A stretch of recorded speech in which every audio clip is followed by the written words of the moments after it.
Priatelia, toto je opäť z môjho súkromia video, takže koho to nezaujíma, prosím scrollujte, alebo úplne ma zablokujte, aby ste nemuseli vypisovať nezmysly, koho už len toto tvoje súkromie zaujíma. Tak prosím, choďte preč, je to vyriešené. A koho to zaujíma, nech si to pozrie.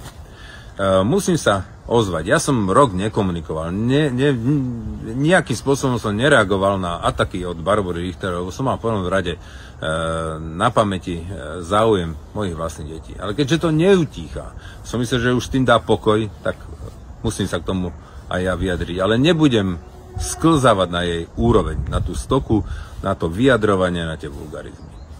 Veľmi ma mrzí, keď nejaká matka je ochotná za nejaký finančný benefit, prípadne nové autíčko, zapredať svoje vlastné deti.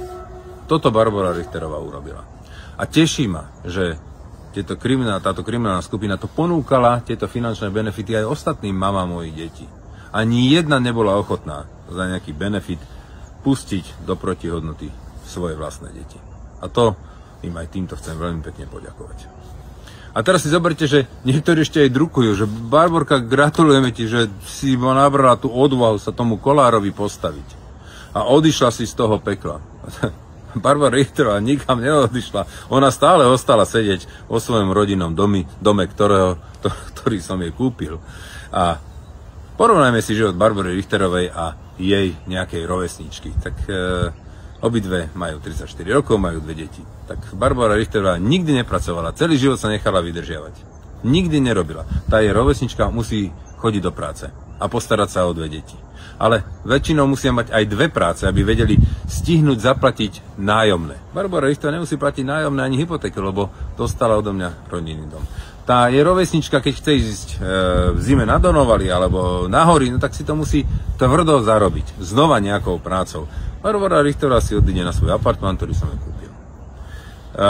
Keď chce ísť tá je rovesnička v lete k nejakému moru, no tak znova sa musí nejakým spôsobom snažiť a opäť ísť zarobiť, aby mohla na tú dovolenku ísť. Barbora Richterová si chodila po Donovaloch, po Dubajoch, po Tajskách a tak ďalej. Proste nemusela nič preto urobiť. A aby to všetko zvládla, ešte dostala opatrovateľku.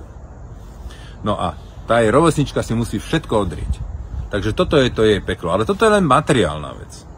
Ja som mal nadštandardný a veľmi pekný vzťah s synom Arturom, kým neurobila tento krok Barbora Richterová. A celý rok vykrikovala, ako sa nezaujímam o jej deti. Ale robila všetko preto, aby som sa k tým deťom nedostal. Konečne po súde už mám možnosť sa stretávať s Arturom a Jaronom každý druhý víkend a viem s ním byť 2-krát do týždňa. Konečne, ale kým neprišlo k súdu, tak robila všetko preto, aby som s ním nebol. A vypisovala po internete. Teraz sa stal jeden incident v pondelok, keď ho zbila a chlapec v plači utekal smerom ku mne, lebo že sa tam bál zostať. A ona ho samozrejme vyhodila so všetkými vecami, že nech sa ani nevracia, choď bývať tatkovi. A teraz opäť začala vypisovať, v akej špine tu žijeme a neviem čo, hejty, zase vulgarizmy. Mali sme tu na kolíznú opatrovateľku včera. Artur teraz býva u mňa. Pozerala si dom, pozerala si jeho izbu. Nenašla žiadny problém. Je tu čisto, má tu miesto, kde môže bývať, kde môže spať, kde môže sa učiť. Nenašla žiadny problém. Ale jediné, čo bolo treba naozaj reálne riešiť, bolo to, že ho mama opäť zbila tak, že proste ten chlapec v strachu musel utiecť. To bol jediný problém. A na záver by som vám chcel len povedať toľko. Som veľmi rád, že ostatné matky neboli ochotné zapredať za nejaký benefit svoje deti. A Barbora Richterová toto spravila. A u nás na Slovensku máme také porekadlo, alebo taký výraz by som povedal na takéto matky, že krkavčia matka. A Barbora Richterová takouto krkavčia matkou rozhodne je.